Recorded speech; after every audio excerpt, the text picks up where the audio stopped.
You're about to watch has been in production for about almost a month now, and I wanted to keep it the way it was when I recorded it because I felt it was more genuine that way. So the ending of the video won't make a lot of sense because now I've seen Endgame like 3 times, and I'm gonna see it a fourth again soon. God, I love this movie. So enjoy the video, and thanks for watching. Matt from Nando V Movies sent out a call. A call to gather the most creative minds of the YouTube film essayverse. That call asked one simple question. What is one marvelous scene from the Marvel Cinematic Universe that you enjoy? And why? High Top Films, Hello Future Me, Just Right, The Cosmonaut Variety Hour, and so many more answered this call. And in seeing these extraordinary individuals come together to form the most ambitious crossover event in YouTube history, I got inspired. And then Nando V Movies said, and once you're done with those, make your own. What scene do you think is interesting? So I thought about it, and I decided to take action. I've been wanting to start making videos for months, years even. I started way back in 2012, but I was a wee baby, and man, those videos are cringy and all privated on my other page. But this was the perfect opportunity to finally follow in the footsteps of some of my favorite creators and thinkers. So, here we go. One marvelous scene. So before we get into the scene that I wanted to cover, I think it's important that I give you a little background on my rocky relationship with movies. The true tragedy is that I really didn't have much interest in movies until a little bit ago. I spent the formative years of my life playing video games after the huge success that was Minecraft in 2012 got me into them. And video games are fast-paced, exciting action that grips you the whole time and allows you to stay up till 3 a.m. playing them on many, many occasions. And unfortunately, this means that movies kind of get a little slow, a little boring to watch, because I have to sit in this place not doing anything with my body for like 2+ hours. And so I just opted not to. Because of this, I only ever saw movies when a group of friends was going and invited me along. But every time I'd go, I would have a blast. Every time I visited a theater, I sat in wide-eyed wonder as the characters on screen spoke, fought, cried, laughed, sang, and lived. Every line, scene, and moment was made of magic to me. Which is why it's a tragedy that I didn't end up watching a lot of movies. I missed many of them in theaters, in favor of pretty much just sitting in my room, chatting with some friends, and playing some video games. Video games that later I would learn were really not good for my mental health, but I kept playing them because it's just what was comfortable. Also, don't get me wrong, there's some really great video games out there that tell really awesome stories with really awesome characters. I'm not saying all video games are bad. Enjoy video games. But a little while ago, things started to change. I started becoming closer with my friends Julian and Ethan. We would hang out late nights, and when you hang out a lot but run out of things to talk about, there isn't much left to do but watch movies. We started to watch movies like Scott Pilgrim vs. the World, Interstellar, the Lord of the Rings trilogy, the Star Wars movies. Also, yeah, when I said I haven't seen a lot of movies, I was not kidding. I was not exposed to most of the cultural phenomenons that dominated our culture for the last 3.5 decades. So, we knew 3 things. I'd never seen some of the most important movies ever, and that needed fixing. We all love Marvel movies, and we all loved watching movies together. So it was only natural that they would help me get caught up on the MCU while there was still time left before Endgame. I watched Thor with Julian, Guardians of the Galaxy Volume 2 with both of them. Man, that was a great night. Spider-Man Homecoming with Julian. I love Spider-Man so much, I need him back. And Captain America, the First Avenger, with both of them.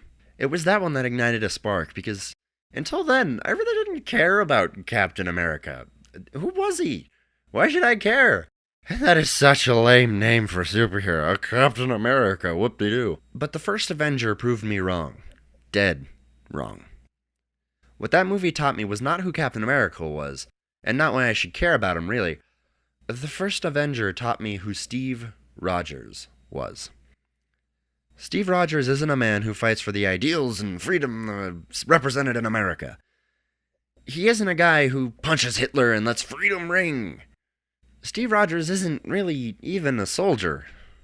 Steve Rogers is, in the entire sense of the words, a good man. Even after being encased in ice, watching his best friend in the whole wide world become the tool of his enemy's organization, and watching everything he trusts be torn out from underneath him, Steve Rogers does the right thing. And really, he's just a dude. He's just a dude that was given really good super strength. It's what makes his triumphant return so satisfying to watch. Not only did Steve do the right thing and manage to save a bunch of soldiers and his best friend, he is more than willing to accept the legal punishment for disobeying a direct order.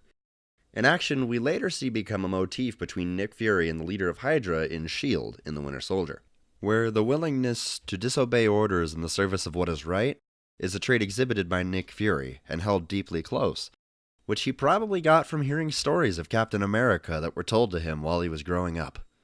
So this leads me into the main question. Which marvelous scene did I pick? After all of this, of all the scenes I could have taken from Cap's long history, I chose a scene from the near end of Captain America, The Winter Soldier. A scene I will call Captain's Orders. I chose this scene in particular because the scene itself isn't even really about Steve Rogers. It's about the effect he has on others that makes it so marvelous.